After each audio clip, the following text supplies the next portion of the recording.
E aí, pessoal, hoje mais um formato diferente no canal aqui. A gente vai fazer um bate-papo, um podcast que eu espero que vocês gostem. Estou hoje com Sulamun. Não sei se vocês conhecem, mas vocês deveriam conhecer o trabalho da Sula. Conheçam o YouTube dela, o Instagram dela. Todos os links estarão na descrição aqui deste vídeo.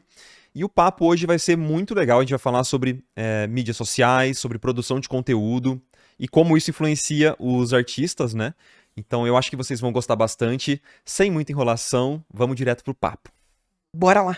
A gente tava batendo papo aqui antes da gravação e eu falei, não, espera.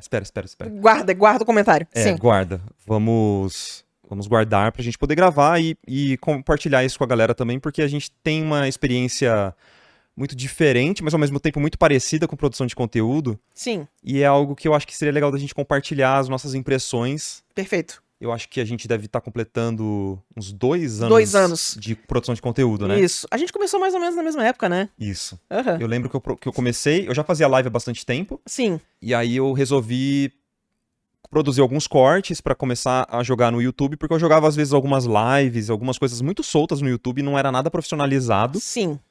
E aí eu pensei que, cara, eu preciso profissionalizar isso, porque as redes sociais, elas exigem uma profissionalização, ou mesmo que se eu não estiver fazendo de forma profissional, elas vão usar o meu conteúdo como se fosse, Exato. mesmo se eu não tivesse preparado. Então eu resolvi produzir os conteúdos, e logo em sequência você começou com os cortes Com os também. cortes também. As lives você já fazia, né? Isso. Eu tava fazendo as lives e aí apareceu um editor de vídeo, o Ganso Fantástico. Sim. E começou a fazer os curtas. E aí, logo depois, o Bino se ofereceu pra fazer os cortes mais longos, né? Sim, os shorts, né? É. Começou com os shorts, então. Isso, começou com shorts de 1 minutinho. Uhum. E aí, depois a gente fez os curtas mais longos. É muito legal, porque o Ganso, ele chegou pra mim Uhum. e ele editou um shorts meu. Não sei se ele fez isso com Sim, você também. foi bem isso. Ele, tipo, ó, isso aqui que eu faço. É. Te ofereço por valor X. E eu acho essa abordagem maravilhosa. Ele chegou pra mim e eu falei, cara, muito da hora, vamos fazer de vez em quando, assim. Uhum. Mas eu acho que a Sula seria muito mais certeiro pra você. E aí meio que eu lembro de ter comentado com ele, assim, nessa Uhum. época. E deu muito certo, né? Casou 100%. Deu muito certo. Ele é muito bom. Ele é muito bom. Fantástico, Sim. assim. Mas enfim. Então a gente tá produzindo conteúdo já há uns 2 anos e pouco. Cara, foi muito legal. A sua ascensão foi meteórica com os shorts, né? Sim. Com as lives já tinha um retorno legal, A né? live já tinha um retorno legal, mas os shorts, no início, eles furaram a bolha de um jeito que eu não tava esperando. Exato. Foi bizarro, né, Teve Sula? curta que ficou recebendo comentário durante 1 ano. Então, tipo, era intenso. Intenso, né? Aham. Você começou a fazer live com qual propósito, inicialmente? Olha só, eu vivo falando que eu sou meio órfão de fórum, né? De Uhum. comunidade artística. E aí, quando eu comecei a procurar tapar esse buraco, apareceu o projeto do Jornada Iconic. Uhum. E a minha proposta no Jornada Iconic não era nada muito regrado, não era nada muito com tema. O Uhum. pessoal aparecia e falava o que tá na cabeça de vocês, enquanto eu desenhava. E a gente discutia o que quer que fosse. E a gente discutiu um monte de coisa. A gente discutiu jogo, filme, técnica, arte, significado da vida, tudo, sabe? E eu achava aquele espaço comunitário muito legal. Porque as pessoas, assim, ó, na minha experiência, não sei se na sua também, mas você é o artista e normalmente você só vai conhecer outros artistas online. Uhum. Você é meio isolado, sabe? Completamente. Uhum. Então, o espaço para você discutir arte com outros artistas, ele é muito importante. Uhum. Então, quando o Jornada Iconic termina, eu sinto falta desse espaço. Uhum. E eu falei, cara, eu já separava aquela 1 hora por semana pro Jornada Iconic. Vamos pegar essa hora e vamos fazer um live stream. Fazer live, É. exatamente. Como eu não tinha como botar todo mundo no chat, porque senão Uhum. ia virar caos, eu fiz aquele formato de responder pergunta. O que tá na cabeça de vocês? Fantástico. E aí, foi assim que a coisa começou. Cara, é muito legal saber que o Jornada, ele gerou tantos frutos. Sim. O Jornada, não sei se você sabe disso, mas foi uma ideia que eu tive Ah, sério? pra tentar monetizar o Iconic de uma certa forma Uhum. ao longo do ano, assim, porque qual era um grande problema do Iconic, assim, que era um ponto legal, mas Uhum. também ao mesmo tempo era um calcanhar de Aquiles, né? O Iconic só monetizava, tipo, pouquíssimas vezes no ano. Entendi. Porque dependia muito dos lançamentos do congresso Saquei. e tal. E eu falei, cara, eu acho que se a gente juntar vários artistas legais, a gente consegue montar uma comunidade e a comunidade financiaria esse projeto. Isso. Essa era a ideia do Jornada, né? Uhum. Que é mais ou menos o que eu faço na área de membros, né? Exato. Que eu sempre acreditei muito na comunidade. Sempre. Comunidade é fortíssima. A força da comunidade é uma coisa que me Exato. encanta muito. Muito mesmo, assim. E aí eu tinha pensado essa ideia, conversei com o Rick, e ele topou na hora também, porque e aí ele deu várias outras ideias, aí transformou o projeto, né? E Isso. ele estruturou, né? O Rick sempre teve essa capacidade de pegar as coisas e estruturar muito bem, chamar pessoas muito boas. Uhum. Ele reuniu um grupo muito legal, Ele reuniu né? um grupo muito legal. Muito legal. Mas enfim, infelizmente acabou, mas Pois é, foi uma semente muito boa, foi. porque também o meu canal e a área de membros do meu canal, ela foi um derivado do Jornada. Tudo que eu faço Vários lá frutos é mesmo. muito inspirado no Jornada. Muito bom saber também que você, de certa forma, Uhum. teve uma relação com o Jornada pra isso. Mas a Arte Revide também Sim. veio muito do Jornada, né? O Doug, ele cria a Revide, obviamente junto com a Cats, com várias outras pessoas. O Gui também ajuda muito lá. Mas eu sei que, por exemplo, o Canto dos Artistas é o Jornada Iconic, né? Exato. É o sucessor espiritual do que era o Jornada, né? Exato. Que é uma série de professores dando aula e com um valor acessível pra todo mundo poder estudar, né? Exato. Muito foda isso, né? É porque é isso. A gente precisa ter um espaço seguro. Não nesse sentido tosco que as pessoas usam na palavra. Mas um espaço onde você pode estar errado. Uhum. Um espaço onde você pode, tipo, cara, isso aqui não tá fazendo sentido pra mim. Uhum. E hoje em dia, na internet, do jeito que ela tá, você expressar esse tipo de coisa é convidar o pessoal a fazer comentários negativos pra você. Então, você ter esses espaços fechados, esses espaços que tem Moderação também, né? moderação, um portão de entrada, ele É, tem uma barreira. Um filtro, é. Ele tem um filtro, exato. É muito bom pra você ter esse espaço, tipo, a informação que tá ali, ela não vai vazar. É. Você tem espaço pra discutir essas coisas, você tem espaço pra estar errado, você tem espaço pra ter dúvida. Pra ser você mesmo Exato. também, né? Respeitando as regras da comunidade, você tem Isso. espaço pra ser você mesmo, né? E isso é muito foda mesmo. Pô, mas muito legal, assim. E depois que... Vamos voltar lá no que a gente tava conversando. Uhum. Você tava fazendo as lives, aí você fez o primeiro Shorts. Isso. Vamos lá. Cara, lançou o primeiro Shorts e ele... Eu nem lembro exatamente qual foi o primeiro Shorts, mas tiveram 2 Shorts que furaram a bolha completamente. O primeiro é por que eu uso o triângulo de cor, que é uma experiência muito pessoal, sabe? Mas é uma explicação que pra mim faz um sentido muito grande. E eu lembro que isso teve um impacto na comunidade de arte que eu não esperava. O pessoal falando, tipo, aparece, joga um vídeo de 1 minuto e todo mundo tá usando triângulo de cor. Doideira, né? Foi intenso. O que você fala nesse vídeo? Eu não lembro dele. É que eu explico. Eu lembro que você fez, mas eu não lembro exatamente. É que no quadrado de cor, o cinza 50%, ele devia estar alinhado com o topo da saturação e ele não tá. Então ele tem um leve viés para as áreas escuras. Ele tem um eixo a mais, Ele né? tem um eixo a mais. Então quando você coloca ele no triângulo, tira esse viés. A sua seleção de cor fica um pouquinho mais limitada, mas isso não é um problema para pintura digital. Não é. Não. É até bom, né? É até bom, porque você não quer a sua pintura escura, senão ela não imprime, senão ela não vai ficar boa. Então, tirar o excesso de tons escuros não é uma coisa ruim. Então, foi essa simetria que eu mostrei. É que também pra mim é tão óbvio isso que, tipo, você tem um eixo inteiro que é preto. Exato. Não faz sentido. E os outros não, mas é um eixo que ele é desperdiçado. Ele não é pra ser daquele jeito, ele é pra ser um triângulo. Exato. Né? Porque são os 3 eixos, né? De saturação, de valor... É o eixo de tonal, o Sim. eixo de saturação, e aí tem as cores em volta. E a matiza. Isso. É que é engraçado que, assim, eu sendo a nerd que eu sou, eu já fui pesquisar sobre as dificuldades de representar espaços de cor, espaços colorimétricos em bidimensional, saca? Então, tipo, o espaço colorimétrico, por definição, ele é tridimensional. Então, Sim, sempre que exatamente. você representa ele, você tá sacrificando. Toda vez que você representa ele num círculo, num quadrado, Numa forma bidimensional, você tá sacrificando um vai eixo. Você vai Exato. perder bastante coisa. Então, cara, esse dilema, ele é muito conhecido. Eu acredito que o quadrado de cor veio dos programadores. Porque pro pessoal da programação aquilo fazia mais sentido. Mas sim. pra gente que pinta, não necessariamente. Sim, então exatamente. é muito bom ter opção. Se você precisar fazer uma pintura escura, todos os seus tons escuros estão ali. Mas pra blocar uma imagem rapidona, o triângulo faz muito mais sentido. E é engraçado, porque eu acho que nessa época que eu tava pintando ali com o quadrado e tal, as minhas pinturas ficavam naturalmente mais escuras mesmo. Elas ficam, porque tem um viés, Nossa, porque eu sofri de puxão de orelha do Rafa, Eu meu. também. Nossa, mano, o Rafa, ele sempre fala, cara, tá muito escuro. Tinha uma coisa no meu monitor, mas era bastante... Era a coisa do quadrado, puxando a gente pra baixo. Consegui enxergar as cores de uma forma mais natural, né? Exato. Sempre puxava mesmo. Mas enfim.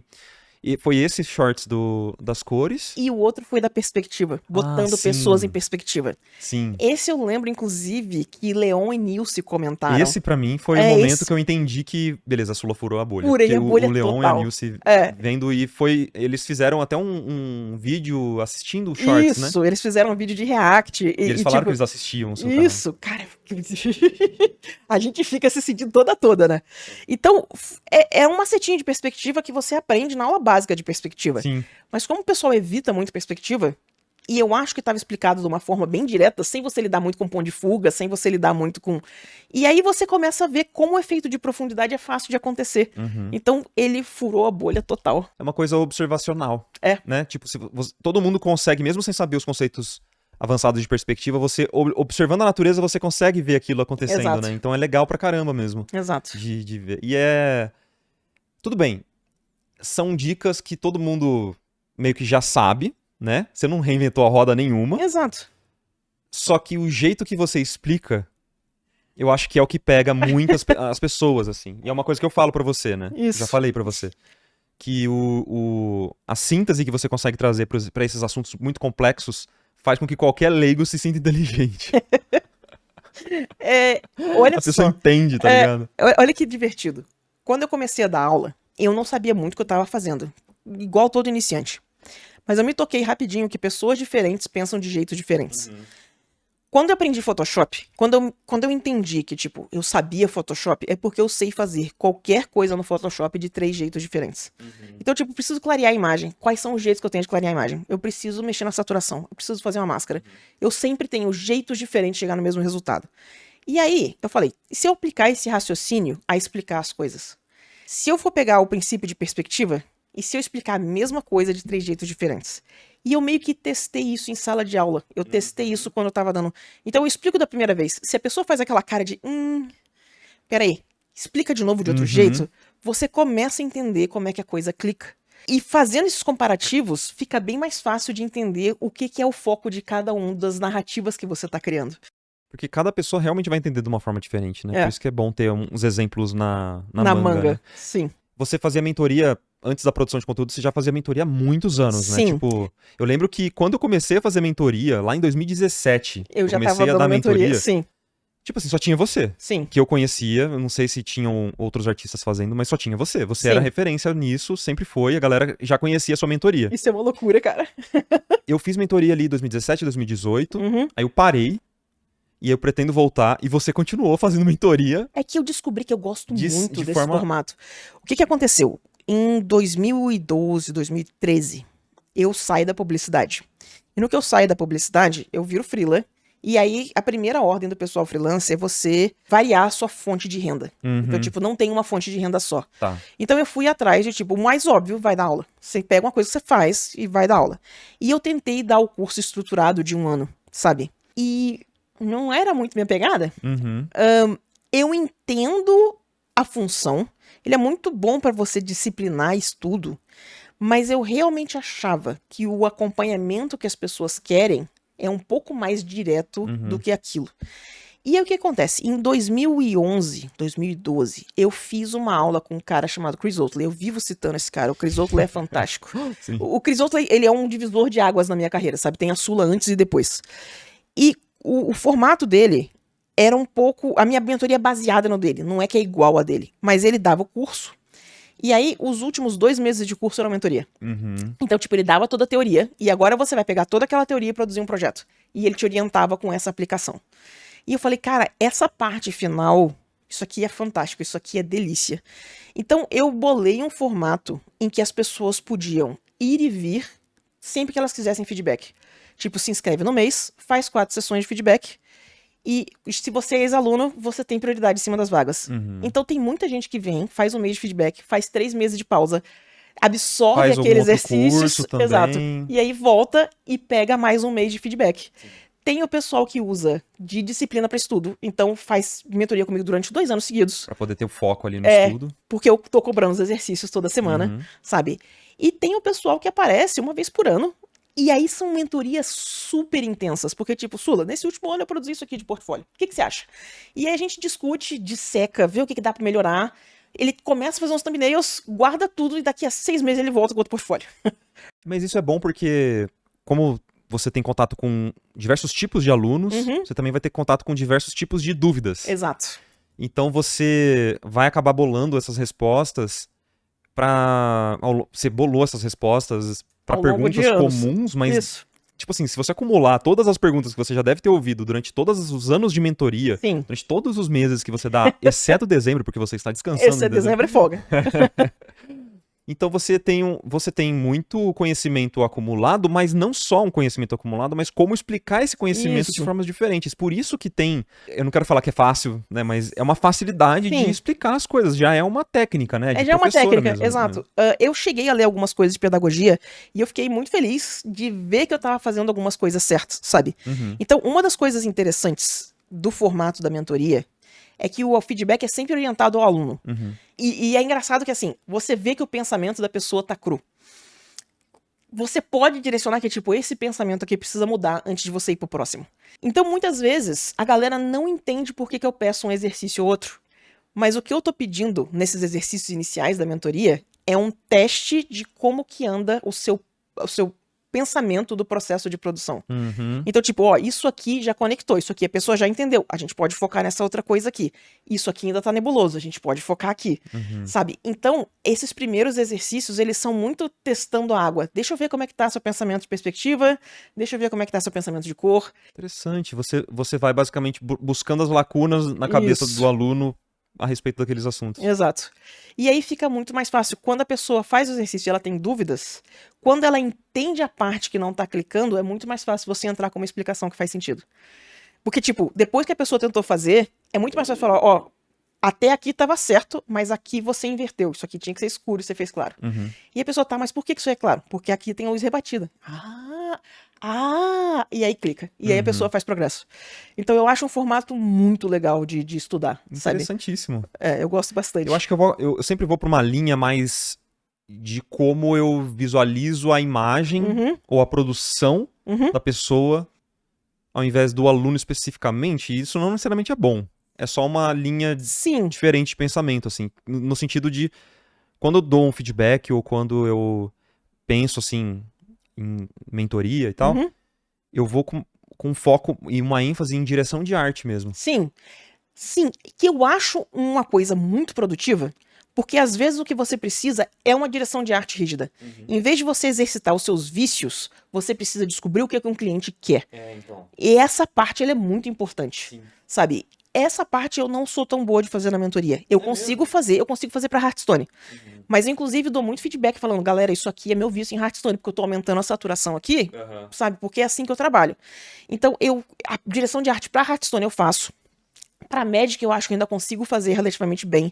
Mas se você pegar uma coisa um pouco mais sutil, eu já não consigo segurar tão bem a rédea. Interessante, cara. Eu já orientei pessoas a irem atrás de outros mentores Por nesses causa aspectos. disso. Olha que legal saber disso. Bacana. Eu acho que eu tenho um pouco mais de facilidade nesse sentido de variação de estilo pela natureza do trabalho mesmo, Exato, né? você tem um know-how muito grande a respeito disso, né? No trabalho, em algum momento a gente tá trabalhando pra um estilo bem cartunesco mesmo, assim, com só outline e cores flat, né? Ou uma sombra muito dura. Isso, corzinha E no outro a gente chapada. tá fazendo coisas mais realistas, efeito visual que é uma vibe mais realista. Então, eu tive que criar essa elasticidade. Isso. E eu sinto que eu não fiquei excelente em nada, mas eu consigo fazer um pouco de tudo, assim. Então, até por isso que eu gosto de direção de arte, por causa dessa possibilidade de eu tentar entender o que o cliente precisa e o que, no caso, o aluno ou a pessoa que tô dando feedback ali, aonde ela quer chegar. Isso. E como que eu faço esse meio do caminho. Como se eu fosse o cliente. É diferente a abordagem, né? Legal isso. Sim. E isso mostra, acho que reflete um pouco até na forma que a gente produz conteúdo, né? Sim. Então, você vai pra essa linha, acho que de dicas que agora faz todo sentido pra mim. Agora eu tô realizando aqui. Acho que faz todo sentido. De você encontrar essas lacunas que elas são até um conhecimento popular, mas você sintetiza aquilo, ou você traz a síntese que você já pensou, que você já planejou, já explicou várias vezes, você sabe que funciona. Isso. E a galera, né? Exato. É mudar um pouquinho a forma de pensar, é mostrar pra pessoa onde é que a lógica dela tá falhando. sabe? Então é muito essa construção. Inclusive, aqui entra muito o papo dos livros diferentes. Porque em livros diferentes, de autores diferentes, a gente pega linhas de raciocínio diferentes. São pessoas explicando o mesmo princípio e chamando de coisas diferentes. Então isso ajuda bastante nessa coisa do... E aí é engraçado que, assim, eu já peguei alunos extremamente técnicos. Então, o feedback para esses alunos é uma base do, ó, o ângulo aqui tá errado em 15 graus, você precisa aqui, o ponto de perspectiva tá errado aqui, sua sombra tem que ficar 20% mais clara, saca? E esse pessoal funciona bem com esse feedback desse jeito, é quase fórmula de química. E tem o pessoal que, tipo, cara, tá duro, tem que amolecer, sabe? Vem aqui, faz mais vush. E o pessoal, agora sim. E faz diferença, sabe? Então, aprender a navegar essas diferenças de pensamento é muito divertido. Eu gosto muito de transitar entre esses dois extremos, sabe? É bem legal. Muito maneiro. Voltando lá na produção de conteúdo, como que você tá percebendo o seu canal hoje em dia? Quais foram as mudanças que você fez ao longo desse caminho de 2 anos aí? Então, no início eu tava muito focada na coisa das perguntas, né? Responder as perguntas fáceis. Com o tempo eu comecei a perceber que as perguntas estavam se repetindo muito. Então, o que eu fiz? Eu tô começando a fazer um aulão, né? Essa coisa do pensamentos que comumente estão errados. Então, vamos falar um pouco sobre composição. E aí a gente destrincha esse assunto com coisas que eu vejo, tipo, erros comuns. Onde é que o pessoal pensa, da onde vem esse pensamento e para onde vocês podem ir. Tem dado um resultado bem legal. Inclusive, o pessoal tem pedido mais conteúdo explicativo desse jeito. O que me surpreendeu um pouco, eu achei que o pessoal tava um pouco mais cansado desse formato, né? Mas o que me surpreendeu foi o seguinte... Eu tenho tido uns episódios que eu tenho chamado de caraminholas. São as lives da caraminholas, né? E esse é muito tipo, teve treta na comunidade, aconteceu alguma coisa comigo, isso tá na minha cabeça. E aí eu abro a live pra discutir isso com o pessoal. E essas são mais aleatórias, Elas né? são mais aleatórias, exato. Elas são mais tipo, olha só. Sexta-noite. Exato. Sexta, 9, 10 da noite. Vamos botar os mods pra trabalhar. Mas é muito essa coisa do... o que tá na cabeça, o que eu tô vendo que tá fervilhando na comunidade que a gente precisa discutir. Teve agora, vai entregar um pouco a data que a gente tá gravando isso, mas acabou de passar o negócio do lance do ângulo da cabeça da Frieren. E, sabe, foi uma coisa muito interessante, mas no geral, foi numa direção muito positiva. Não tem por que abrir e explicar aquilo. Mas eu, às vezes, abro o servidor do Discord, eu abro o Instagram, e tá todo mundo postando que, cara, fulano cobrou X, e X é muito caro. E, galera, calma. Vocês não sabem os preços que são praticados no mercado. Fica tranquilo. Eu vi uma discussão dessa na nossa comunidade eu não vou nem citar os nomes assim, mas era alguém falando tipo, nossa, mas cobrar, sei lá, mais de $100 era muito caro, que a pessoa vai ficar queimada. Isso não é nem uma diária de um artista profissional. Exato, isso não é uma diária, isso não é um dia de trabalho. Se a galera começasse a entender os valores que se pratica em publicidade, e não é publicidade lá fora não, galera, é publicidade aqui dentro. Loucura, ia né? dar um outro panorama para essa discussão de valor. Então, assim, eu tento muito ser aberta com os valores pro pessoal começar. Já fui acusada de ser elitista, já fui acusada de ser fora da realidade. Mas, galera, não dá para você comparar o pessoal que tá fazendo commission preço pessoal pra galera que tá inserida no mercado. Vocês precisam ter uma noção, mas vocês também precisam ter uma noção que isso aqui vale dinheiro. Se vocês querem viver de arte, vocês vão ter que aprender a cobrar. Aí vem a parte das caraminholas, que é a parte que eu tento puxar nessas lives. Essa coisa de você não querer cobrar, ela vem por causa da sua percepção de que você não é valioso como artista. E essa percepção é sua porque você acha que as pessoas não te percebem como artista, porque a arte é um status. E aí você vem desconstruindo esse pensamento inteiro, sabe?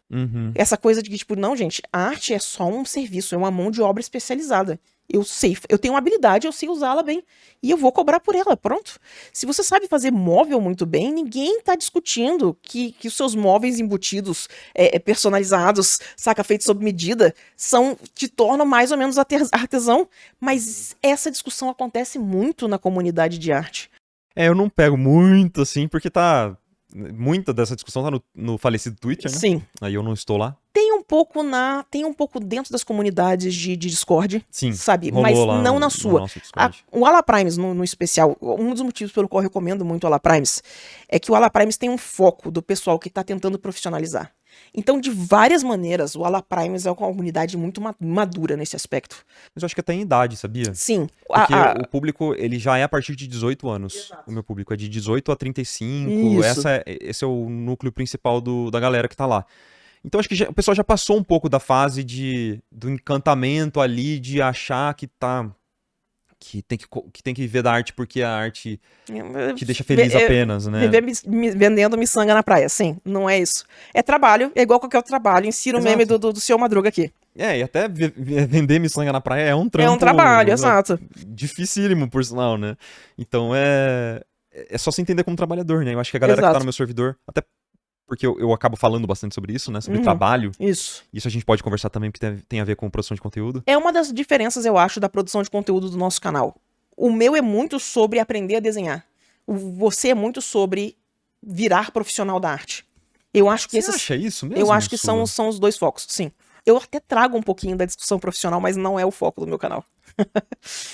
É mesmo, que interessante. Eu não tenho essa percepção. Não, você acha que Eu acho que quem, por exemplo, um canal de uma pessoa que ensina a desenhar, talvez fosse o Gui Freitas, né? Tá, justo. O Gui foca muito nisso mesmo. Não, é porque o Gui tem muito também... Ele trazia bastante discussão filosófica, né, no conteúdo dele, que eu sempre gostei muito, assim. Que ele também tinha caraminholas e ele ficava falando enquanto às vezes estava um time-lapse ali, né? Mas eu acho que o público do Gui é um público que tá querendo aprender a desenhar mesmo e tal. Eu sinto que você também traz muita discussão sobre o mercado. Sim. Até pela experiência profissional que você tem, né? De muitos anos, até antes de trabalhar como ilustradora no mercado publicitário.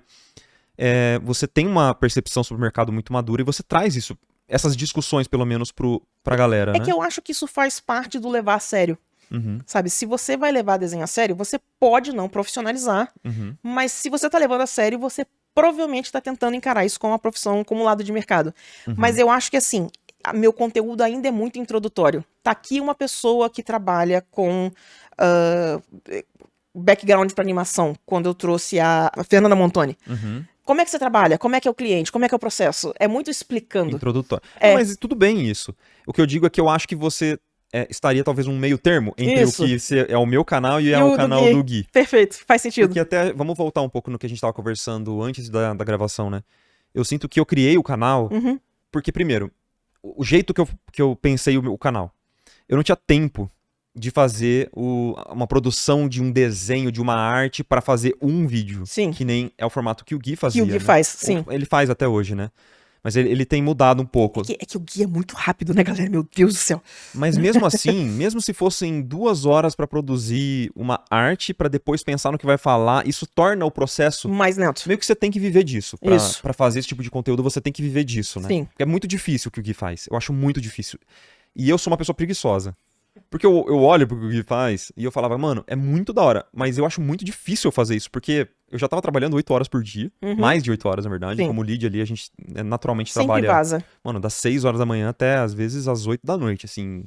Mas é muito tenso, mas enfim. E eu falava, cara, mas eu quero produzir conteúdo também. Então o que eu posso agregar? Porque eu não quero fazer um canal igual ao que já existe, né? E eu já fazia as lives. Então o que eu pensei?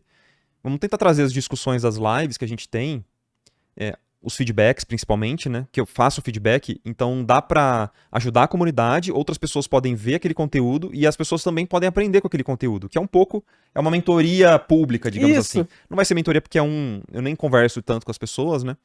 Mas então, é um feedback, e o feedback é difícil de encontrar, e a gente aprende com o feedback dos outros. E na época que eu comecei a fazer, eu não sabia que... Eu não tinha o formato, né? Sim. Meio que eu criei o formato. Isso. Eu não conhecia outros canais que fazem. Hoje em dia tem bastante gringo fazendo feedback e tal, mas na época eu não conhecia absolutamente ninguém. Exato. Pode ser, com certeza é ignorância minha, né? Devia ter alguém que fazia, só não conhecia. Mas esse foi um método que eu encontrei. Cara, eu consigo fazer vários vídeos, vários feedbacks, porque às vezes eu pego ali domingo, durante 3 horas, eu faço vários feedbacks e isso pode virar um curto, um short, né? Isso. E trazer as discussões sobre o mercado, né? Depois vieram as mentorias e foi evoluindo pro que é hoje, assim, né? Hoje eu não sinto que eu tenho um foco específico, né? Mas eu sinto que eu converso com o trabalhador. Exato. Eu acho que Exato. Se eu pudesse sintetizar o meu canal, é um pouco isso, assim. Então o feedback é pra ajudar o cara que tá querendo entrar no mercado de trabalho.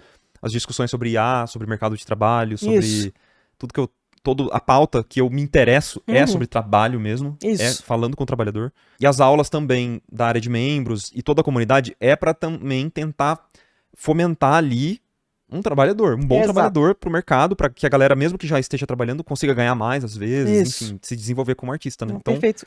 eu acho que tem a ver com o mercado de trabalho, né, meu canal? Isso, ele tem muito a ver. Eu acho que o seu mercado, seu canal, ele é voltado muito pro pessoal que quer trabalhar com isso. É. O meu, realmente, ele fica mais no meio do caminho. Ele é técnica de desenho e, tipo, se você quiser trabalhar por isso, tem essas opções. Uhum. E aí você navega. Aí você pode escolher as suas bolhas. Muito maneiro. Mas não é tão focado em refinar o profissional como você é. É legal que tem É variedade, tem público né? pra A todo gente se mundo, complementa. né? Eu acho muito massa. Eu acho que você navega bem nos dois caminhos. Uma coisa interessante do Três Marias foram as 3 palestras que a gente teve, né? Uhum. A minha foi extremamente técnica. Eu tive, inclusive, sessão de vocabulário. O nome disso é isso, o nome disso é isso, saca? A palestra da Carol foi muito artística, foi muito feeling, Linguagem, sabe? né? Linguagem, como que você faz, como você explora. E a palestra da Jean foi muito gerenciamento. Então, tipo, são os 3 aspectos do profissional que a gente precisa ter. E aí foi engraçado que o comentário que fizeram é que, tipo, a Carol, ela é o Perspective Made Easy e eu sou o How to Draw. E eu... Opa, não é não. Eu fiquei na minha casa falar o nome desse livro. Mas é isso, sabe? Então, tipo, foi interessante porque, sim, eu tenho esse passado obscuro que quando eu tava no ensino médio, eu quase fui pra programação. Porque eu gosto de montar computador, eu gosto de hardware, é eu gosto... verdade. Então eu cheguei a fazer 2 anos de técnico de informação, técnico de informática, né? Aham. E só que eu não fui pra esse lado. E o que aconteceu foi que quando eu vim pra arte, eu acho que eu vim muito com esse pensamento do técnico de TI. E eu tenho percebido quão técnico é o meu pensamento, o quão, tipo, sabe? Então eu tô tentando dar uma relaxada em relação a Aham. isso. Eu tô tentando. Eu não lembro, eu queria muito achar esse diagrama. Eu acho que foi alguém tipo Tyler Jacobson que fez, mas não sei quem foi, eu realmente não sei quem foi. Mas fizeram um diagrama que, tipo, você começa tentando fazer arte, e aí essa arte, ela decompõe em vários fundamentos. E aí tem perspectiva, anatomia, composição, não sei o quê. E aí a terceira etapa era ela decomposta em ainda mais fundamentos, sabe? E aí no final voltava a ser arte. E eu acho que eu tô tentando buscar esse último passo. Dá a última volta ali, né? Exato. Voltar. De orquestrar todo esse pensamento técnico pra acontecer uma peça de arte no final. Mas eu já falei isso pra você, eu acho que esse é a trajetória de todo artista.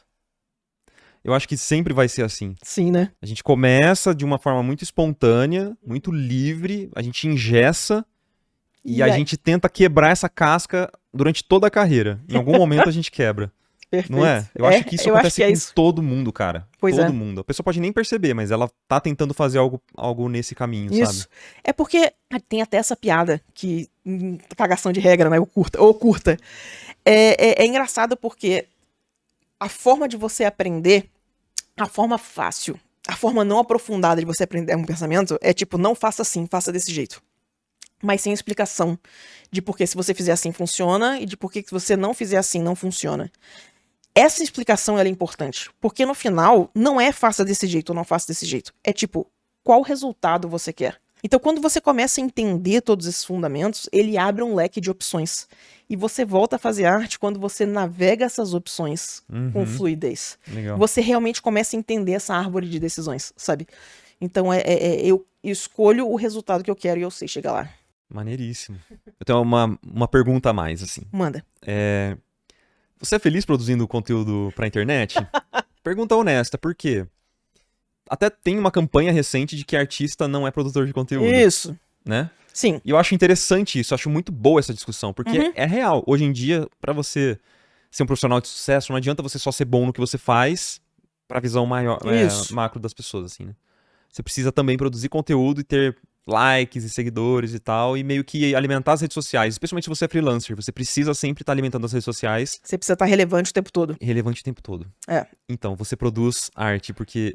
Perdão. Você produz conteúdo porque você gosta, porque você é feliz, ou porque você sente uma necessidade de produzir, uma necessidade quase profissional, assim? Complicado. Eu acho que eu tenho vários pensamentos desconexos sobre isso. Vamos tentar amarrar. Tá. O primeiro deles é o seguinte, eu sou mais online do que eu deveria, saca? Eu tô mais terminalmente online do que eu deveria. Então, eu vejo uma treta acontecendo, eu adoro ir lá e enfiar o dedo na ferida, sabe? Vou lá fazer a pergunta que vocês não estão fazendo. E muitas vezes a gente faz uma pergunta boba, tipo, sorvete de passas a rum é coisa de velho. Mas às vezes você faz uma coisa do tipo, gente, o mercado especulativo fez mal para a arte. E como o meu público é muito variado, as respostas vêm desde tipo, o que é mercado especulativo, sabe? Até onde é arte e onde começa o produto. Eu não sei até que ponto essa discussão ela é produtiva, mas você ter o pensamento, entender o problema que você está enfrentando é interessante. Então, para mim, fazer essas perguntas, jogar esses questionamentos, é produção de conteúdo.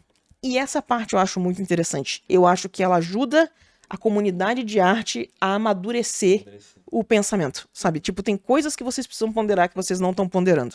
É um trabalho de formiguinha, né? É um trabalho de formiguinha. Você empurra um pouquinho, aí eu tento empurrar um pouquinho. Isso. Aí as outras pessoas também tentam empurrar um pouquinho e a gente tenta moldar um pouco pra onde a gente acredita que é melhor. Né? Exato. Pra onde que a gente consegue amadurecer.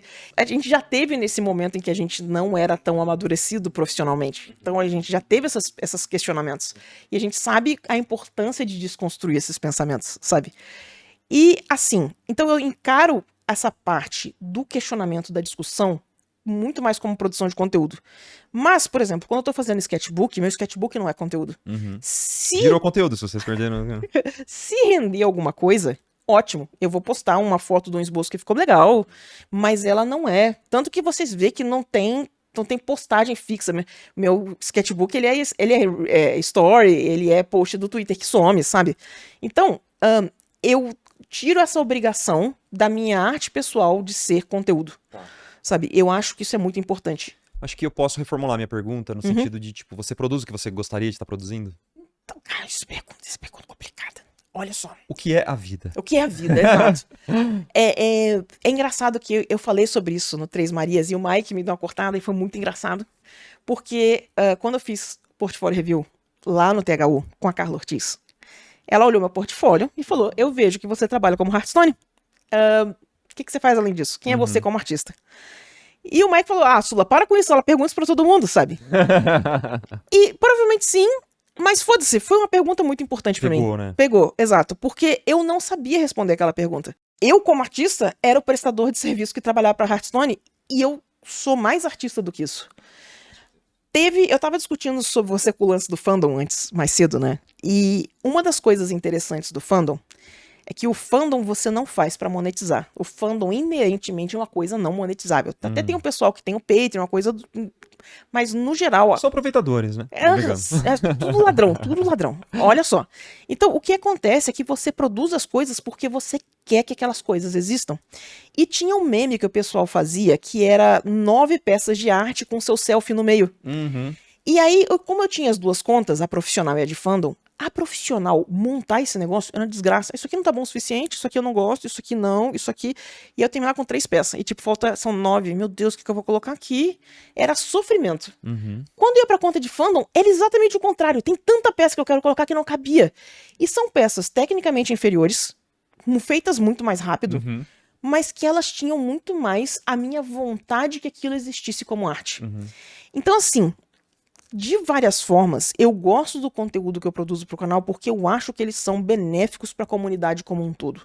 Eu nem acho que nem sempre conecta com todo mundo que devia conectar, mas tá ali e é muito interessante você ver um vídeo sendo linkado em algum lugar e aparecer 3, 4 comentários porque alguém tava discutindo aquilo, então você sabe que tá funcionando. Mas eu ainda quero explorar a tal da Sula artista aí que... Piada pronta. Eu tenho um pensamento sobre isso, que é o seguinte... eu acredito hoje em dia, no mundo do jeito que a gente vive, obviamente as coisas mudaram muito e tal, e o tipo de produção de conteúdo que a gente produz, isso tá inerente ao artista que tá produzindo. O que eu quero dizer com isso é o seguinte, a produção de conteúdo ela soma com o artista que eu faço, que eu sou no trabalho pessoal. Isso é parte do meu trabalho pessoal. Exato. É isso que eu quero dizer, né? O que eu produzo pro YouTube se a gente pegar ali, daqui muitos anos, vamos supor que alguém vá analisar a Sula, vá analisar o Marco e tal. A pessoa não vai entender, me entender, de certa forma, entender a sua cabeça, só vendo as suas artes. Não, exatamente. Ela vai analisar o nosso rastro histórico, Exato. que é a produção de conteúdo. Quando o pessoal produz uma peça de galeria, você normalmente apresenta essa peça com uma defesa dela. Uhum. E o que a gente faz no YouTube é a defesa do nosso pensamento, da nossa posição artística, né? Sim, porque envolve, tudo envolve. Eu falo sobre trabalho, é muito o meu posicionamento até como artista também, né? Exato.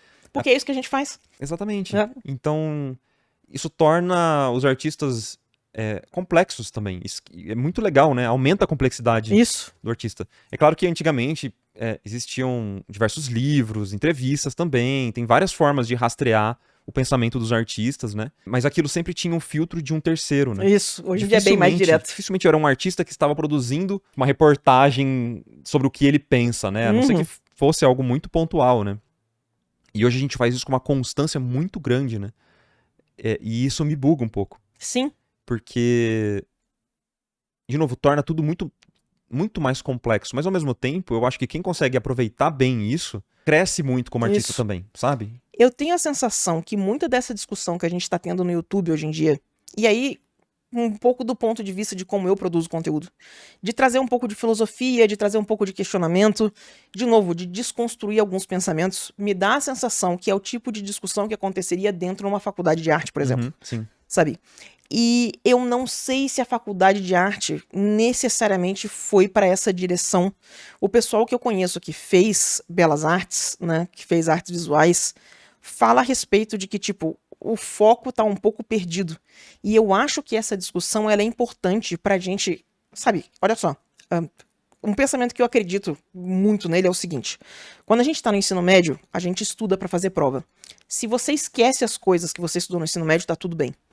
Mas quando você passa por uma faculdade, é a primeira vez que aquele ensinamento que você está tendo vai ser aplicado. Se você está estudando para engenharia, você tem que terminar e fazer um prédio, o prédio tem que ficar de pé. Se você está fazendo medicina, sabe? Então, quando você está fazendo arte, você está estudando para ser um comunicador. Você precisa entender como é que comunicação funciona. Você precisa entender como criar ilusão para comunicar a mensagem que você quer. Então, para muita gente, o choque de realidade é sair do ensino médio que estudar uma coisa de curto prazo para uma coisa de longo prazo. Não é mais para fazer prova, não é a prova que importa. Toda ilustração que você produzir é um teste de como você entendeu esses fundamentos, sabe? Então, só essa mudança de pensamento já é uma coisa que a faculdade devia preparar a gente para. E eu acho que isso tá um pouco perdido hoje em dia, sabe? Então eu tento trazer um pouco dessa ideia de que, ó, é a primeira vez que você tá tentando aprender algo de verdade, que você tá realmente tentando dominar um assunto. E é por isso que é difícil. E é por isso que você não pode desistir no meio do caminho. Eu incentivo muito, assim, eu gostaria de ver mais artistas produzindo conteúdo, não porque precisa monetizar ou qualquer coisa assim, mas é porque, de novo, eu vejo muito como um registro histórico, de novo, assim, sabe? Eu não faço com essa intenção, sabe, Sula? Tipo assim, quando eu tô produzindo, eu não tô pensando nisso, de tipo, nossa, daqui 30 anos vão olhar. Não, eu quero, tipo, às vezes o assunto é quente, eu quero falar sobre ele, porque aquilo tá me... Mas, cara, sabe? É isso. Me bugando e eu quero conversar com a comunidade, eu quero dialogar com a comunidade, né? Quando você olhar pra trás dos últimos 10 anos, vamos supor que a gente tá discutindo filme. Quando você olha na última década de filmes, você sabe quais filmes foram relevantes pra cultura. Você sabe quais causaram impacto cultural. Então, quando a gente pegar e olhar pra 10 anos de discussão de arte, a gente sabe quais foram relevantes. A gente sabe quais foram os epicentros de onde os pensamentos mudaram. Então, a discussão precisa acontecer em volta para esses epicentros acontecerem. Se a discussão para, você não sabe o que foi relevante para a área. É verdade. Então, deixa isso pro pessoal que vai filtrar isso lá na frente, entendeu? Sim, exato. Mas eu incentivo que a galera produza, mas para ter registro do pensamento. Eu quero saber como essas pessoas pensam, exatamente. E ao mesmo tempo, eu acho que é legal quando aquilo agrega ao trabalho pessoal, de novo. Isso. Então, se você só vê uma pintura, vamos supor que uma pintura de um plein air que eu fiz. Se você só vê a pintura ali no Instagram, ela vai ter um impacto na pessoa. Isso. Né? E tudo bem, a pessoa pode achar bonita, ela pode achar tecnicamente super interessante e tal. Mas, no momento que eu posto aquela imagem, mas eu posto um vlog indo pintar com os meus amigos, passando uma tarde ali no Museu do Café. Isso. E conversando, e fazendo algumas piadas, e registrando isso, o peso daquela pintura... triplica. Ele é diferente. Ele vai ter uma conexão muito diferente com as pessoas. Eu não preciso nem justificar o que nem você falou, né? a pintura, Exato. porque o vídeo já é justificativa. E mesmo que não tenha nada muito profundo, Sim. só das pessoas olharem aquela imagem de alguma forma, ou ver uma arte que você produziu numa live, ela vai ter um significado muito diferente para as pessoas. Então, para mim, eu gosto muito do ícone do meu canal, porque eu fiz ele ao vivo. Sim. E ele tem um peso muito grande para mim, Ele mas tem uma história fantástica. quando a comunidade entende esse peso e muitas das pessoas que me acompanham até hoje, elas estavam assistindo, eu quebrando a cabeça para fazer essa pintura ao vivo, Uhum. ali, isso cria uma conexão muito diferente com a galera, né? Sim. E eu acho isso muito fascinante. Essa parte eu acho muito fascinante. Sim. E eu adoraria explorar mais, assim. Eu acho que esse, pra mim, é o futuro do artista, entre Sim. aspas. Porque produzir uma imagem bonita, hoje em dia, todo mundo consegue apertar um botão ali Uhum. e fazer algo... ok, né? A imagem vai ser gerada, vai enfiar um monte de detalhe ali, as pessoas vão achar aquilo realista, vão aplaudir, né? Os norme. Mas, o que vai diferenciar o artista? O artista não é a pessoa que produz Não. uma imagem Exato. só. Não. É o artista que coloca significado naquela imagem. A gente já foi. Não somos mais. É. Se o pessoal fala muito, a galera que defende esse tipo de coisa, né? Eles falam muito que, tipo, essa tecnologia puxa a área pra frente. Então, o que foi puxar a área pra frente é que agora a coisa da comunicação virou 100% do foco. Então, tipo, você saber a intenção por trás de uma peça, você saber qual foi os acertos e os erros e qual foi onde essa peça se encaixa na história do artista, sabe? Tudo isso ganhou uma relevância muito grande. É engraçado, pro pessoal que me acompanha no meu canal, sabe que eu adoro fazer comparação com comida. Porque comida é uma coisa muito moralmente neutra. Então, eu gostaria que a gente conseguisse analisar a arte sem um cargo de moral ou status, sabe? Porque a arte é uma coisa que a gente faz, sabe? E esse julgamento ele tem que vir depois. Se você faz uma arte moralmente questionável, é depois que a arte já tá feita, sabe? Explica de novo. Porque eu não sei se eu concordo. Assim, a minha dúvida é mais no sentido da comida, tá? Sim. Porque eu não acredito que a comida ela é isenta de questionamento moral. Não nesse sentido. É mais baixa a discussão. Você não é uma pessoa moralmente questionável se você não gostar de cebola. Sim. Piadas prontas. Você acha que é? Tá bom, é isso. Mas, sabe, vai existir o julgamento de status. Fulano só come cacau 70% importado. E esse julgamento vai existir no arte também. Mas você não gostar de chocolate não é uma falha moral de caráter. Eu tenho um amigo que não come verdura. É uma falha moral, aí eu concordo. Rodrigo, foi a Sula que disse, hein? Não, mas olha só. É essa coisa assim, ó. A arte tem muito a ver com tempero, sabe? Então, o que acontece? Quando a gente começa, pelo menos isso é a minha experiência, mas você quer ser admirado pelas outras pessoas. Você quer... Não adianta vocês fingirem pra mim que isso não é uma parte importante. Ela é. Você quer causar uma boa impressão nas pessoas. E isso acaba causando com que as pessoas passem num funil que elas começam a não se expressar, que é uma coisa extremamente importante hoje em dia, porque elas querem impressionar pessoas, principalmente pessoas não artistas, que nunca fizeram esse questionamento do que é a parte importante da arte. Então você acaba indo para o que ganha mais like em mídia social, o realismo que impressiona as pessoas, você acaba tomando decisões que são lugar comum. Sim. Decisões que são lugar comum transformam artistas, criam artistas lugar comum. E lugar comum a gente já tem várias ferramentas por aí, sabe, que estão competindo com você. Exatamente. Então, a gente precisa ter a coragem de incomodar os outros. E daí vem a comparação com a tal da cebola. Eu tenho amigos que odeiam cebola. Eu tenho amigos que toleram cebola. Eu tenho amigos que amam cebola. Então, você vai fazer cebola refogada, vai ter um pessoal que faz um prato e tem cebola refogada. Aí tem um pessoal que tipo, ai, nossa, odeio, não vou comer. Ok. Tem o pessoal que tolera. Tipo, eu não gosto, mas eu gosto, mas não nesse ponto. Então eles tiram do prato. Tá bom, ok, também. É um jeito de interagir, sabe? E tem o pessoal que, tipo, caraca, isso é a melhor coisa que eu já comi. Sabe? Então, o que acontece é que se você não tem a cebola, se você não tem um tempero, se você não tem a cebola nesse prato, você causa uma reação neutra. Você nem encanta ninguém e ninguém odeia o seu prato. Então, a forma como eu vejo é que, tipo, pra você encantar alguém, você precisa correr o risco de alguém odiar o que você faz. Tá. Agora eu peguei. Fez Aí sentido? essa Tá. última frase pegou. Uhum. É verdade. É. Faz todo sentido. Então, tipo, não vai agradar todo mundo. E tá tudo bem. E é isso, na Você verdade. Esse é o precisa ponto. fazer as pazes com isso. Esse é o Exato. ponto. Então, assim, tem pessoas, e aí é um pouco da minha experiência pessoal. Tem pessoas que nunca vão entender que você é artista. Tem pessoas que nunca vão te respeitar como artista. Tem pessoas que nunca, tipo. É uma das piadas aí, o pessoal que me acompanha já sabe, tipo.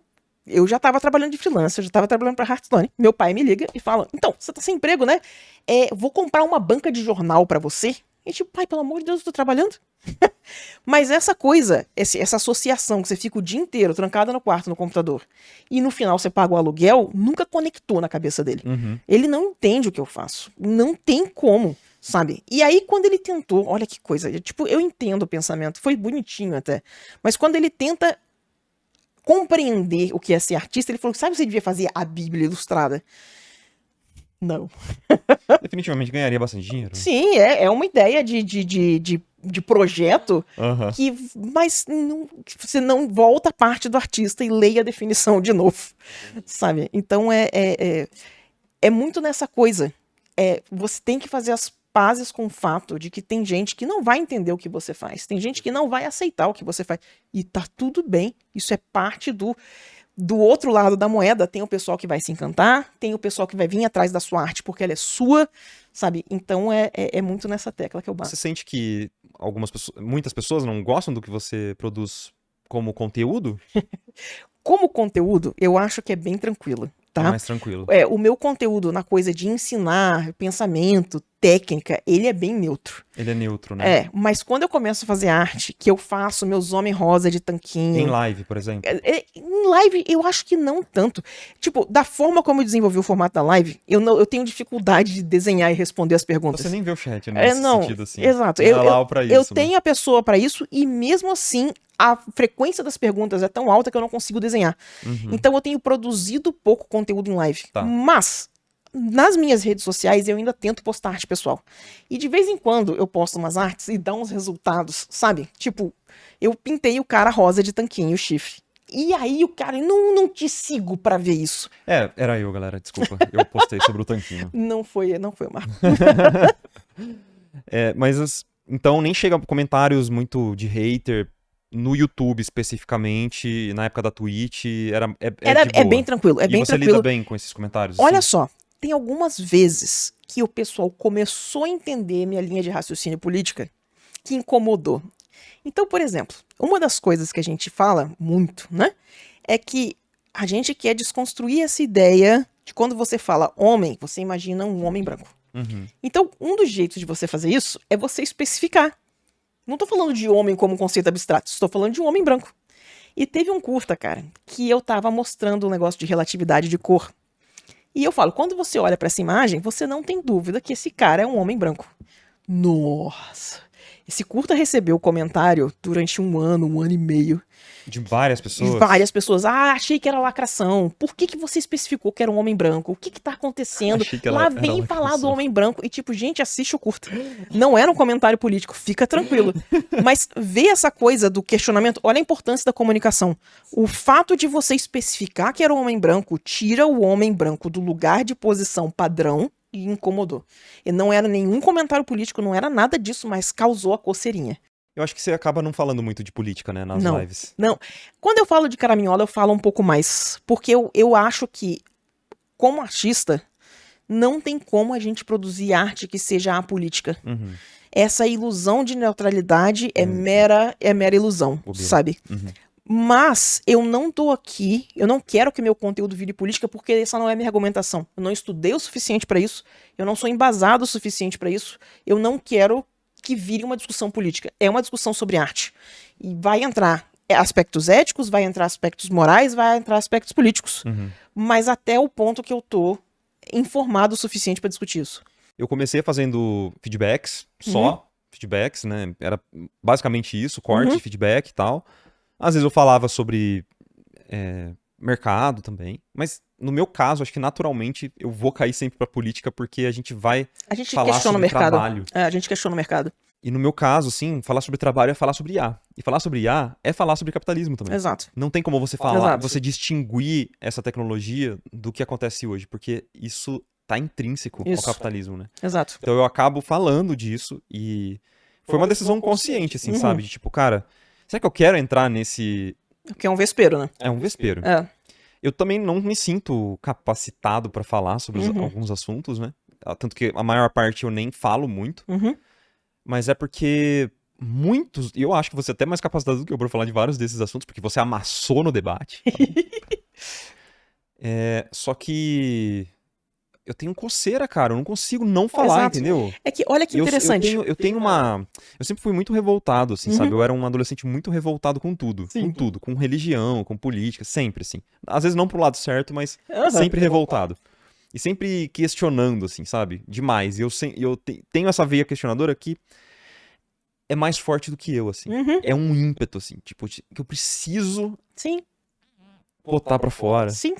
Do meu ponto de vista, ser artista. É assim que funciona. E aí eu não consigo não falar. E aí eu tive esse momento de realização. Falei, cara, eu não vou conseguir não falar sobre isso, né? Eu Uhum. vou precisar falar sobre essas coisas, então é melhor eu estudar. Olha que interessante.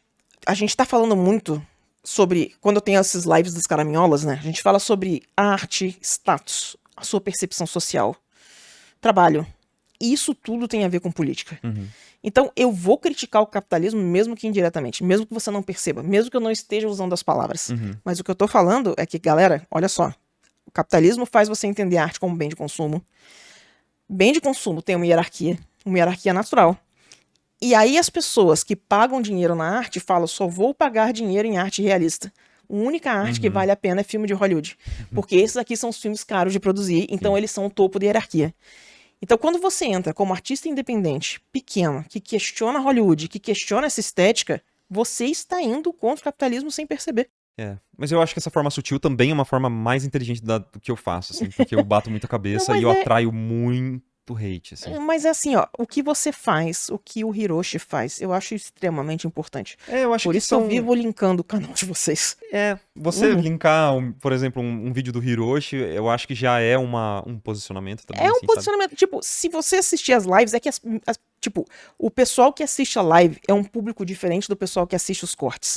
O Os pessoal, shorts, principalmente, também, né? o pessoal que assiste as lives sabe do meu posicionamento político. Sim. O pessoal que assiste os shorts, não. Sim, Sabe? Então, tipo, é mais fácil de navegar um Twitter, um Instagram, quando ele parece mais neutro, mas é tudo uma ilusão de neutralidade. É verdade, mas eu acho, de novo, eu acho que é importante que existam Uhum. essas várias formas de falar sobre o mesmo assunto, mesmo que não Isso. seja de uma forma direta, assim, eu acho que é super válido, assim, ainda. É sabe? que, de várias formas, né? Olha só, a forma como eu entendo isso. Existem vários estudos que falam que se você bater de frente com as convicções políticas de alguém, ela só vai ficar mais convicta das posições dela. Mas o que eu faço como mentora, como professora de arte, é mudar a forma como as pessoas pensam. Uhum. Então, o que eu tô tentando fazer é não bater de frente, que muitas vezes, quando eu pego um artista que ele é mais iniciante, ou um pessoal com um pouquinho mais cabeça dura, não bate de frente com a lógica da pessoa, mas faz ela experimentar outras coisas para ver a diferença no resultado. Eu acho que o que você acaba fazendo é contrapondo com o que eu faço. Eu acho que às vezes eu chego num rio e eu coloco uma barragem. Você conduz um rio. Sim, perfeito. Você faz de uma forma mais mais sutil, mas eu tô amigável. fazendo. E eu tento colocar, às vezes, uma barragem, eu não aguento, aí eu estouro também, e aí é uma desgraça, né? Não, mas eu acho que o trabalho que você faz é muito importante. Mas você tá tancando a galera quando fura a bolha. Tem que tancar. Mas eu tô lidando bem com isso, num geral, assim. Tá de boa. Sim. Hoje em dia eu já tô até deixando os comentários, às vezes... Não, deixa, vocês ficam... Tá engajando. Deixa eu contar pra vocês uma coisa que vocês que não têm canal no YouTube não sabem. No canal do YouTube você pode silenciar uma pessoa. Sim, o Shadowban, né? E aí a pessoa comenta, assiste, dá like, ela acha que ela tá interagindo, mas não tá aparecendo pra ninguém. Fica falando sozinho, meu bem. Agora o YouTube colocou uma função nova que você pode limitar os comentários pra quem é inscrito no seu canal há um certo tempo. Isso já existia nas lives. Sim. Mas eles agora tá colocaram nos para comentários. os comentários. Perfeito. Isso pode ser bem interessante dependendo do vídeo. Dependendo que a do gente comentário, soltar. sim. Então, se for um vídeo mais político, talvez seja interessante eu... Dá uma tesouradinha. Mas, ao mesmo tempo, é engajamento também. É, Então, eu vejo exato. de uma forma De várias formas, a gente precisa aprender o lado positivo desse engajamento, sabe? Porque sim, o pessoal vai questionar, o pessoal vai vir com hate. Já vieram com umas perguntas extremamente toscas pro meu lado, sabe? Tem muita gente falando por que você tá perdendo tempo com isso se tem ferramenta que faz isso por você, sabe? Então, tipo, o que eu tô tentando fazer é dar a invertida clássica, sabe? Tipo, em vez da pessoa pegar e eu só deletar o comentário, eu respondo o comentário com outro curta, pronto, sabe? Então, tem dado um resultado interessante. Isso é muito bom mesmo. Isso é bom. Só pra gente rumar pro encerramento, Sula. Você gostaria de produzir qual tipo de conteúdo no futuro? Eu acho que eu quero explorar um pouco mais. Olha que interessante. Eu quero continuar com a parte de instrução de arte. Eu descobri que eu gosto muito disso. Inclusive, a gente estava falando de status mais cedo, né? E o status, existe um estigma de professor de arte que me falaram quando eu era muito nova, que ele me impediu durante muito tempo de abraçar isso. Que é o pessoal que fala, quem não faz, né, ensina. Tipo, se você não é bom o suficiente pra estar no mercado... de cinema. Exato. Se você não é bom o suficiente pra estar no mercado, você vai ensinar. E, galera, isso não é verdade.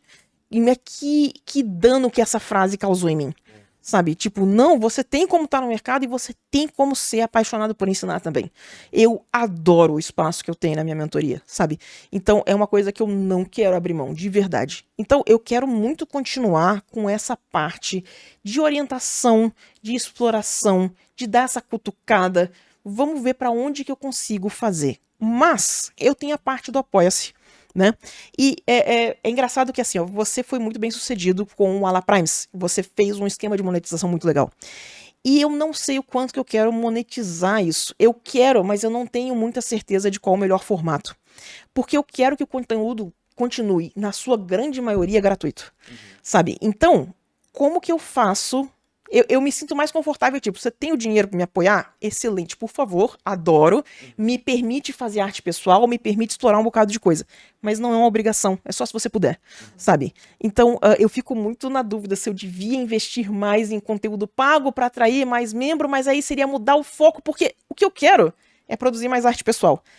E essa parte do apoio, do membro do canal, do apoio, ela é muito legal porque ela me dá esse espaço.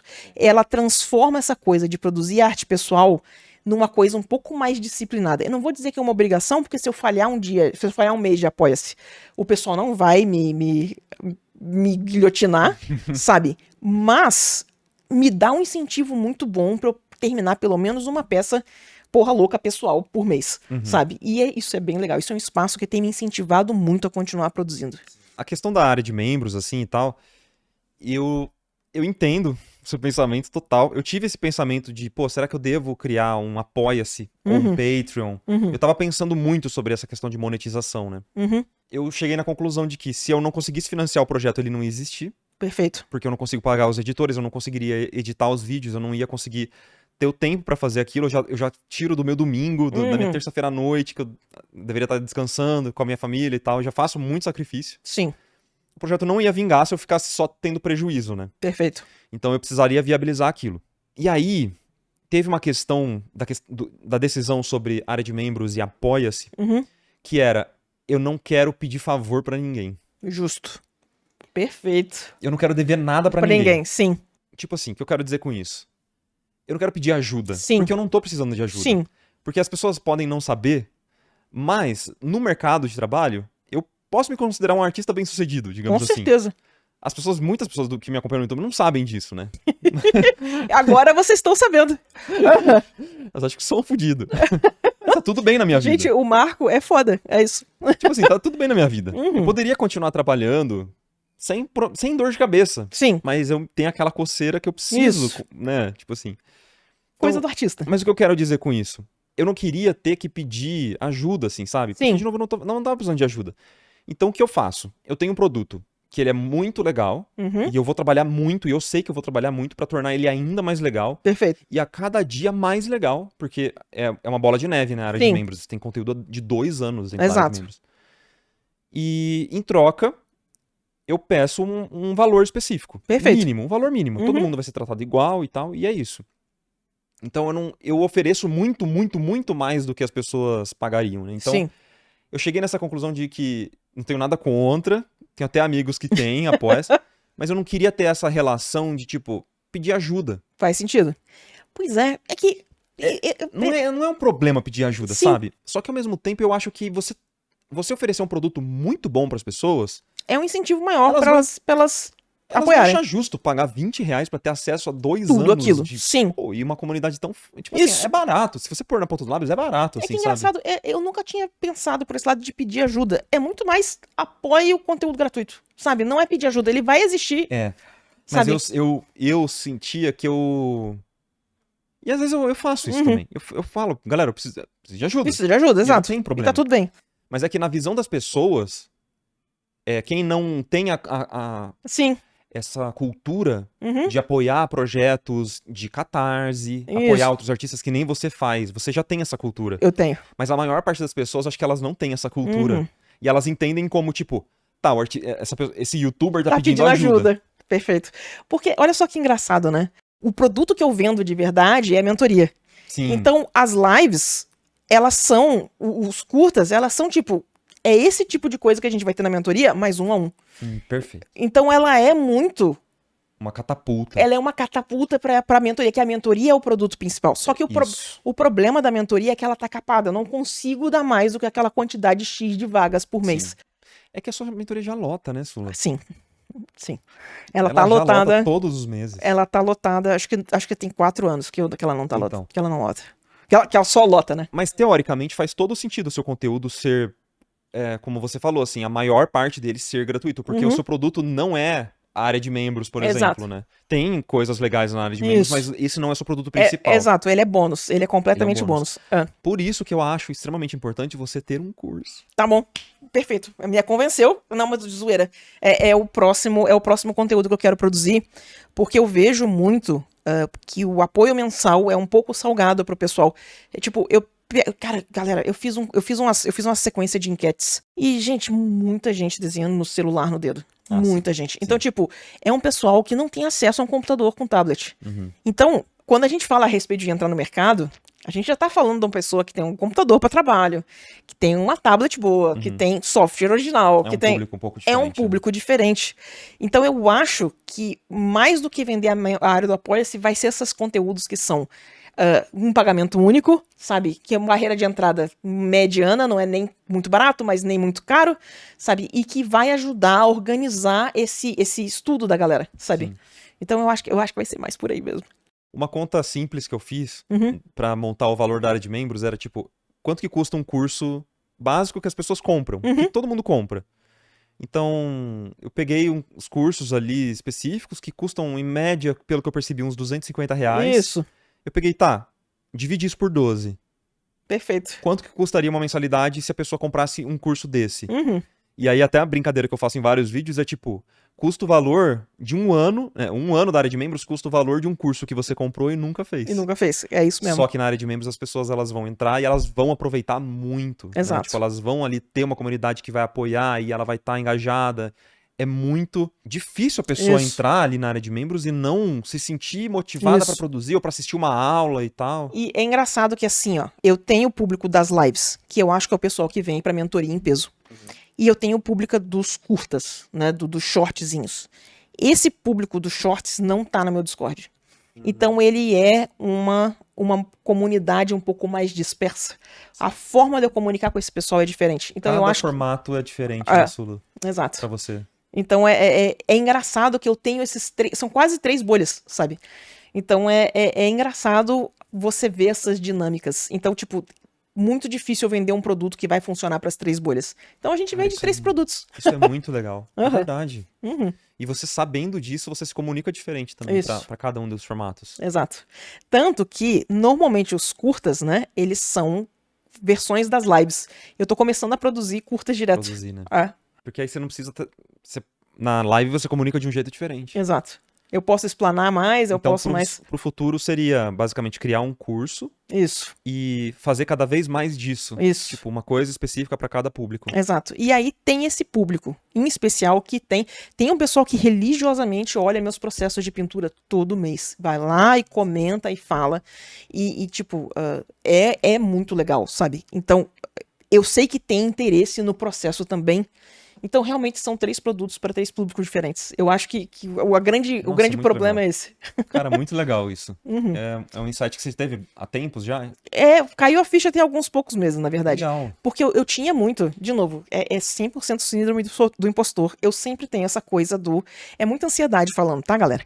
Mas é muito aquela coisa do tô errada, tô fazendo errado, tô fazendo menos dinheiro, tô fazendo, sabe? Então, assim, o que eu percebi, na verdade, essa pressão volta pro capitalismo. Você devia estar fazendo mais, você devia estar monetizando mais, você devia estar... Então, a gente nunca para pra pensar nas coisas que estão dando certo na nossa vida. Sabe, eu tô com a vida confortável, tô com 2 gatinhos filhotes, tô com casa, tô com... Sabe? Então, tem um conforto, tem uma coisa que eu preciso aproveitar na minha vida. Com certeza. Sabe? Então, inclusive, a CCXP vem muito disso. Porque ela é muito colher esse lado positivo do público. Essa interação que só acontece online, acontecer ao vivo. E é muito gostoso. E é muito... Traz um pouco dessa realidade pra gente. Quebra um pouco esse paradigma. Porque do que depender do capitalismo, a grama do vizinho é sempre mais verde, né? Cara, é verdade. Com certeza. E, tipo, isso só me pegou num ponto de voltar naquela frase de que o artista não é necessariamente um produtor de conteúdo, porque as pessoas não querem ter que produzir. Isso. Mas, ao mesmo tempo, eu tenho esse pensamento de que o mundo mudou e não dá mais pra você não participar dessas discussões públicas ou produzir. Eu não sei, cara, eu não consigo pensar um artista hoje que especialmente um freelancer ou um artista que não tá dentro de uma empresa específica ou que quer entrar nesse mercado, não tentando participar dessa discussão, assim, sabe? Eu não sei. Eu sei que dá pra fazer, mas pra mim é muito mais difícil, sabe? Assim, ó, eu vejo essa discussão acontecendo em bolhas diferentes. O pessoal do Fantasy Art, aquela galera do Fantasy Raiz, Magic the Gathering, são muito resistentes à produção de conteúdo. Eles são muito da caverna, é incrível. Tem 1 ou 2, tipo a Carla Ortiz, que veio brigar contra a IA abertamente e ela comprou a briga, mas ela é exceção. O resto da galera é 100% caverna. E aí lança um set novo. Essa galera vem pra mídia social, posta 6, 7 imagens e mais 6 meses de ato. Mas é que eu não vejo muito esses artistas como freelancers. Eles são mais estabelecidos na Eles indústria. são estabelecidos, né? Eles não precisam chamar a atenção de... Porque quando eu penso em um freelancer, que basicamente o que a galera da Magic the Gathering faz, né? Tipo, eles uberizaram os artistas. Sim. Né? Eles fazem essa terceirização do trabalho, mas todos os profissionais trabalham de uma forma fixa com eles. Isso. Todo mês vai ter alguma coisa e eles contam com esse dinheiro e com essa grana. Exato. Eles contam com essa grana e com esse trabalho, né? Só que esse contrato pode acabar a qualquer momento. Pode ter um mês que não vai dar nenhum trabalho. Então eles são uberizados, né? A primeira pessoa que me falou a respeito disso há muitos anos atrás foi o Hiro Kawahara. Tipo, você tá achando que uberização é novo? É que o termo que a gente usava é precarizado. Precarizado, então. Mas tipo... Mas a gente é precarizado há muito tempo. Mas de qualquer forma, eu quero dizer que esses artistas, eles têm algo fixo, sim. Que, obviamente, eles têm muita insegurança. Isso. Mas eles têm algo fixo, eles são estabelecidos. Eu tô falando mais de um freelancer, daquele artista que tá todo mês um cliente diferente. Sim. Mas, galera, aí tem um outro ponto de vista, né? A gente tá falando do ponto de vista de artista porque é a nossa realidade. Mas isso tá acontecendo com todo mundo. Você tem uma padaria, você tem que estar na mídia social. Você é psicólogo, você tem que estar na mídia social. Sabe? O pessoal que não tá na mídia social não consegue cliente novo, sabe? Então, é uma realidade que precarizaram ainda mais nossa posição. É isso. Insira aqui crítica ao capitalismo. E não é uma coisa positiva, mas só uma constatação. Exato. Né? Sei lá, eu acho que dá pra tornar isso de uma forma saudável. Eu ainda acho. Sempre crítica. Sempre reclamando, no meu caso. Exato. Uma postura crítica mesmo, mas participando. Exato. Entende? Não só ignorando completamente. Eu acho que existe um mundo onde dá pra fazer isso de forma saudável, sabe? Sim.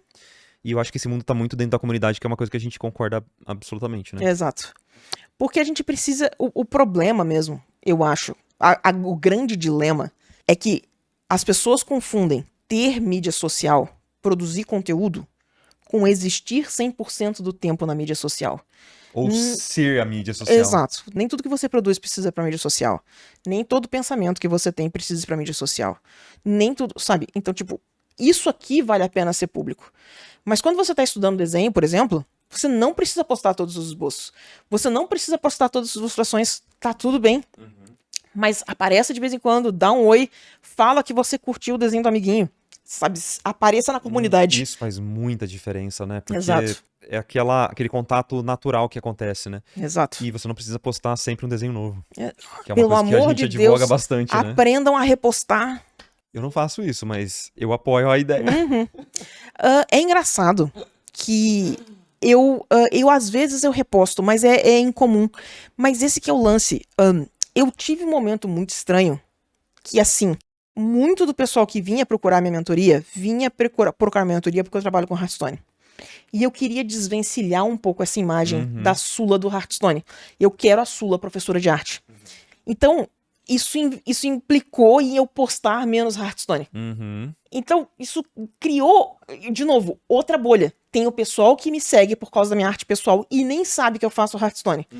Então, é muito essa coisa do tipo, qual a imagem você quer projetar, sabe? E eu acho que, assim, uma das dificuldades real que o pessoal tem é essa obrigação de aprender uma habilidade nova em público. Produzir conteúdo para mídia social não é estudar em público, sabe? Então, tipo, tem um espaço de segurança para você fazer os desenhos ruins, posta quando fica bom, mas faça os desenhos. Não é para postar, não é por obrigação, não é para ganhar like, é porque você precisa praticar. Vai praticar, filho da puta.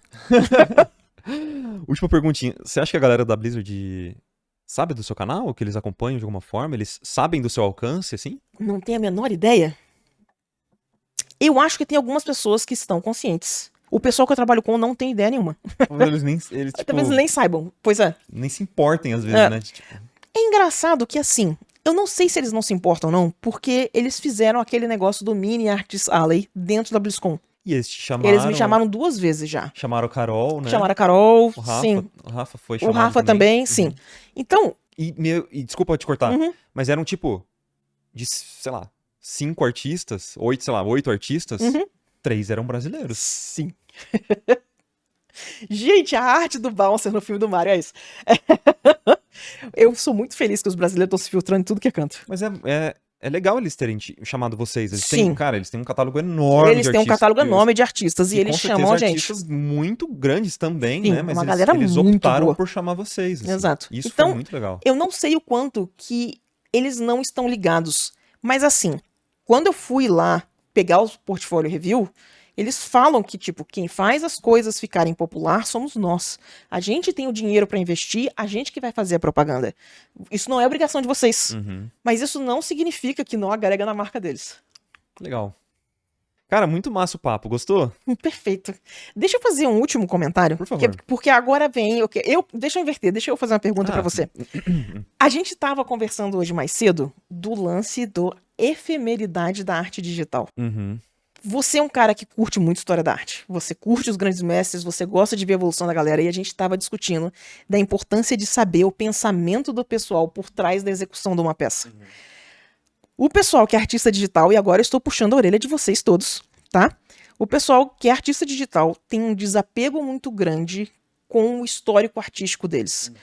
A gente já tem aquele desprezo que, tipo, eu sou iniciante, minha arte é ruim, não precisa gravar isso, não precisa guardar isso.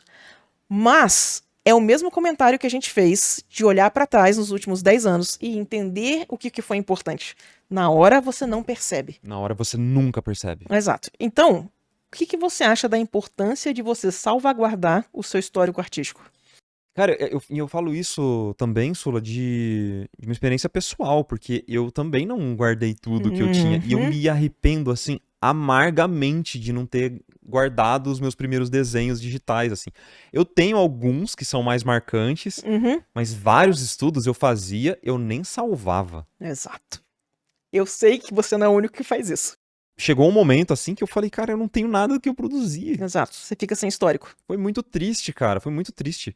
Depois disso, eu comecei a catalogar tudo que eu produzo. Independente se eu vou usar no futuro ou não, eu tento guardar bonitinho num HD, assim, sabe? Não faço backup com muita frequência, deveria fazer mais. Mas depois eu tento guardar. Mas eu acho que é muito importante, cara. Porque é a tua história, né? É a sua história. Eu chego nessa conclusão porque eu me sinto muito sozinho, assim, sabe? No sentido de... ninguém vai fazer isso por mim. Ninguém vai catalogar as minhas... Ninguém vai dar tanta importância pra mim, assim. Então, se eu não me der importância, se eu não falar da minha área de membros, se eu não falar bem das coisas que eu produzo, que eu acredito, que eu gosto, eu não sei se as pessoas vão fazer isso por mim. Então, eu preciso ser, sabe, fazer essa parte. Então, tem que tratar com carinho as artes que você produz, os estudos que você faz. Não precisa de muito, é só você salvar e guardar numa pastinha. Exato. Já é muito mais do que a maior parte das pessoas fazem, né? Eu tenho 2 pensamentos em relação a isso. Primeiro, quando eu comecei a mexer com arte tradicional, existe muito essa discussão de quanto tempo um pigmento dura, quanto tempo uma técnica dura. Então, óleo dura mais do que uma acrílica, sabe? E a aquarela dura menos do que uma acrílica. Então, existe essa hierarquia, e por isso que o óleo custa mais caro, porque ele vai durar mais tempo. Então, o quadro é um investimento, sabe? Então, eu fiz workshop num lugar chamado Cozinha da Pintura, lá em São Paulo. Eles têm um blog maravilhoso. Eles são maravilhosos. E o cara lá, ele é historiador, se eu não me engano, sabe? Então ele faz essa parte de pesquisa e ele falava muito pra gente da importância de guardar os primeiros estudos. Porque do mesmo jeito quando você falou que o pessoal sai pra fazer o plein air, a história do pessoal indo lá, construindo, os amigos, fazendo a arte, o resultado de cada um, isso dá contexto pra arte. O seu histórico dá contexto pra sua arte também, sabe? E você não vai conseguir entender o seu contexto e as suas dificuldades enquanto você não tiver o seu histórico para poder olhar pra trás. Eu sei que vocês terminaram uma peça que vocês odeiam ela, tá? Não é sobre isso. Guarda o seu histórico, porque daqui a 5 anos você vai olhar pra trás e você vai ver que, não tava tão ruim assim, e 2, como aquilo era o seu pensamento desenvolvendo. É a mesma coisa, eu sempre relaciono isso com dor. Você só vai lembrar que você tem um dedinho no pé quando você bate ele, certo? E aí a dor é muito latente, ela é muito intensa, certo? Sim. Depois de uma semana, você esqueceu que você tem dedinho de novo. Você só lembrou porque eu falei agora. Sim. Entendeu? Porque você acaba ignorando isso a maior parte do tempo. Então a dor de você fazer um desenho que você não gosta, ela vai diminuir muito com o tempo, né? Exato. O tempo vai curar muitas dessas dores, especialmente dessas dores bem temporárias, que é você produzir uma arte. Exato. E às vezes até vai virar uma história engraçada. Aquela vez que eu levantei e enfiei a cara no armário. Sim. Exatamente. E é importante você lembrar, né? Tipo, das suas dores, porque, de certa forma, elas moldaram quem você é. Exato. Né? Então, galera, por favor, com mais carinho, postar na mídia social e apagar o original não é seguro. Se você for banido, se a mídia social cair, salva o arquivo de vocês, pelo amor de Deus. Tanto de foto que eu perdi no Orkut. Eu fui banido do Orkut, sabia disso? História, origem do Marquinho, me conta. Não, mas eu não sei por que eu fui banido. Só foi banido. Sabe quando eles falaram assim, galera, vocês têm, tipo, 1 mês pra salvar as coisas, porque a gente vai cancelar o Orkut. Sim. Eu falei, nossa, eu quero salvar minhas fotos. Não tem mais. Eu fui entrar e eu tava banido. É isso. E eu, tipo, não era uma pessoa que eu participava, eu só era moderador de algumas comunidades do... Tem o Cid do Não Salvo, né? No Orkut ele era o C, exclamação. Sim. E tinha o B, exclamação. Eram perfis. Não me pergunte quem eram, né? Depois o Cid saiu do Orkut, criou o Não Salvo e explodiu. Mas antes ele tinha as comunidades, né? O B era muito mais famoso que o Cid. E eu era moderador de algumas comunidades do Cid, do Não Salvo. Mas, tipo assim, era o máximo que eu fazia. Eu não sei porque eu fui banido. Não tem justificativa. No DeviantArt, que muita gente tem arte antiga, muita gente... Oi, eu sou velha. Muita gente tem arte antiga salva. O que estava acontecendo é que o pessoal estava indo hackeando as contas antigas e usando isso para espalhar cripto, para mandar DM, e aí você tem a conta banida e você nem descobre até você tentar recuperar a conta. Porque vaza em banco de dados, isso. etc, né? A senha antiga e essa treta toda. Pode ter sido um caso desse. Mas enfim. É isso. Gostou, Sula? Perfeito. Muito obrigado pelo papo, adorei. E eu agradeço demais, você ter visitado aqui, a gente gravado isso aqui. Eu fiquei muito feliz, porque é uma coisa que eu quero muito fazer, é conversar mais, assim, diretamente. Eu não olhei pra câmera, porque eu quero conversar olhando pra pessoa, que eu sinto falta, né, mas eu olho pra câmera porque eu não consigo. Não, eu também. É natural. Mas eu gostei muito. Se a galera gostou agora, olhando pra vocês, se vocês gostaram, por favor, não esquece de deixar um comentáriozinho sobre algum assunto que a gente comentou, a sua visão, deixa a sua avaliação também e dá uma olhadinha na nossa área de membros, porque é muito legal. Tem sketchbook da Sula, tem coisas muito legais lá. Melhor comunidade. Eu não quero falar nada não, mas às vezes a Sula divulga a live dela na nossa comunidade e esquece de divulgar na dela, mas enfim. Que meus mods não me escutem. De novo, muito obrigado, viu, Sula? Foi um prazer. Mesmo. Tamo junto. É nóis. Deixamos.